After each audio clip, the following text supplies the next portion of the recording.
النهارده هنعمل مع بعض مخلل اللفت في البيت بطعم وريحة المطاعم، بس أجمل وأنضف من شغل المطاعم. بصوا، حكاية. اللفتاية بتقرمش، أقسم بالله بتقرمش. عايزة تجربيها؟ أهي بصي كده، هقسمها بالعافية أهي. بصي، مش عارفة أقطعها من نشفانها. بصي بصي، حكاية.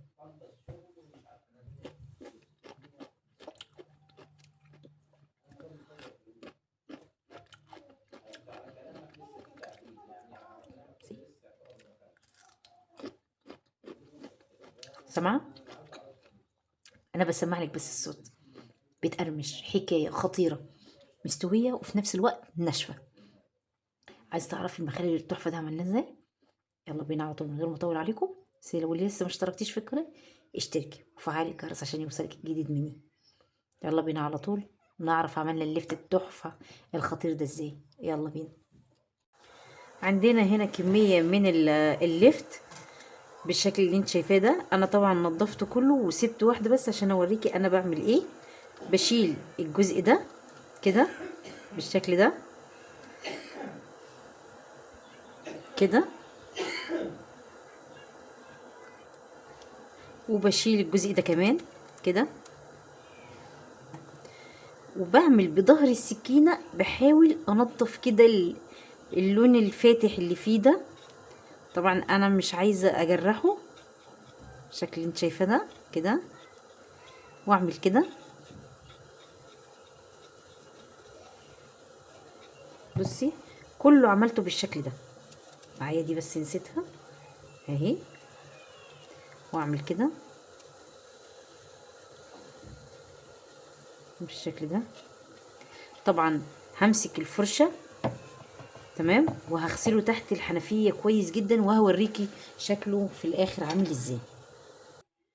وده شكل اللفت بتاعي بعد ما غسلته كويس جدا بفرشة الخضار اللي انت شايفاها دي. هبتدي اقطع اللفتاية بتاعتي على الحجم اللي انت حباه. تمام، انا مثلا هقطعها كده الاول بالنص، وبعد كده زي ما اتفقنا هجيب اللفتاية بالنص، وبعد كده ارجع اقسمها النص، اقسمه تاني، والنص اقسمه 4 اهو بالشكل اللي انت شايفاه ده. كذلك الامر كده كده بالشكل اللي انت شايفاه ده. هخلص باقي الكمية وهرجع لك تاني. وده شكل حبيبتي الليفت بعد ما قطعته بالشكل اللي انت شايفاه ده. لو انت شايفه القطعه دي كبيره، انت ما تحبهاش كده، براحتك قطعيها القطع اللي انت تحبيها، بس انا بحب اقطعها كبيره عشان الليفت لما يقعد معايا ما يتهريش، لان طبعا انا مش هيخلص على طول. فبقطعه بالشكل اللي انت شايفاه ده، وبعد ما بيستوي ببتدي اقطعه قطع مربعات صغيره كده على شكل ايه، مربعات، فبتبقى الشكل اروق واظبط، وفي نفس الوقت ما يتهريش مني. تمام، هنجيب مع بعض كميه الملح. بص حبيبتي معايا، بجيب البرطمان بتاعي بعد ما بغسله وبحط فيه ميه سخنه زي ما انت شايفه، يمكن تشوفي البخار كده طالع. بصي، بحط فيه اللفت الاول، بحط فيه كميه اللفت. بعد ما حطيت عندي اللفت في البرطمان بتاعي هركنه كده على جنب، وهجيب اي حاجه فيها معيار زي الشفشه اللي انت شايفاه ده، كان بتاع كبه فانا بستخدمه معيار. كل لتر ميه، وطبعا الميه هنستخدمها من الفلتر، عليها 4 معالق ملح، وهحط 3 فصوص التوم دولت كده، هخرطهم بالشكل ده هنا، وانزلهم في البرطمان اهي كده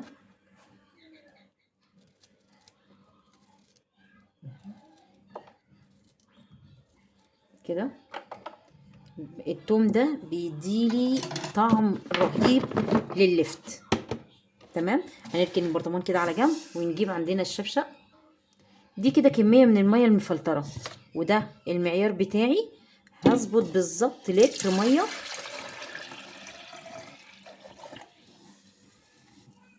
بالظبط لتر. هحط على اللتر 4 معالق ملح. طبعا لو الملح خشن يستحسن فبيحل اسرع، فطبعا عشان انا ما عنديش ملح خشن فيها فهتحط من الملح الايه الناعم عادي. بسم الله. هظبط معلقه، ادي واحد، بس طبعا المعلقه مليانه كده اهي. اتنين، تلاتة، اربع معالق. ده اول مقدار من الميه، لتر من الميه حطيت عليه 4 معالق من الملح. هدوبه كويس واتاكد انه داب، وبعد كده هبتدي احطه على اللفت بالشكل اللي انت شايفاه ده. بسم الله. احط.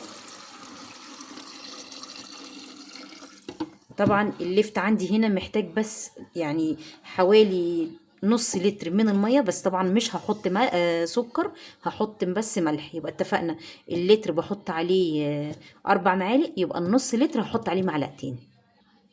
زي ما انت شايفه كده النص لتر، وزي ما اتفقنا مش هنحط سكر، هنحط بس ملح.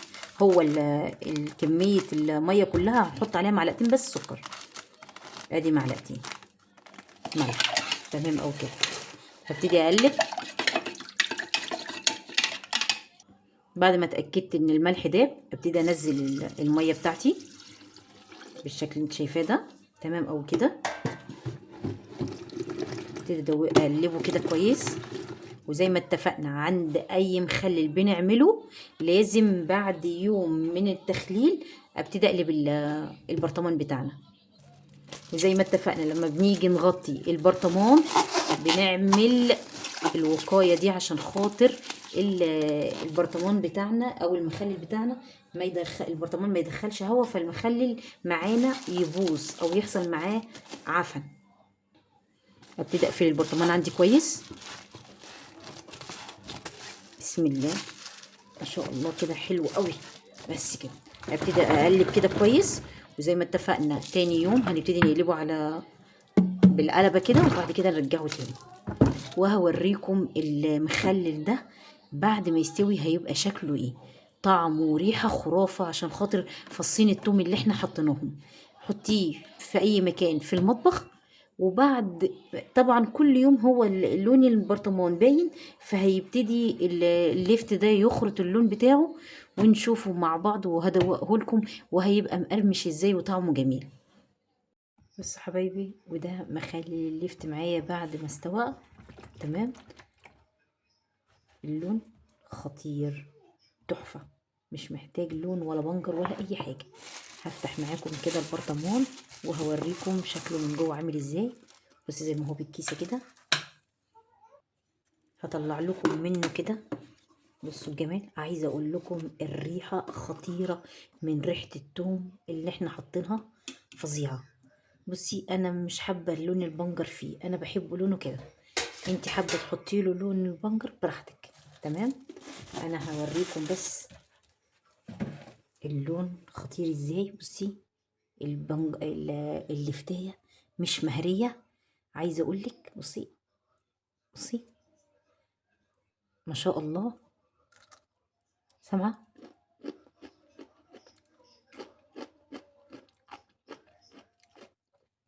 اقسم بالله بصي ما في غلطه.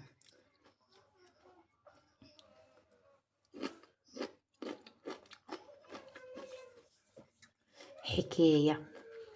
جربيها على طريقتي، وما تنساش في اللايك في الشير والسبسكرايب وتفعلي الجرس عشان يوصلك منا كل جديد.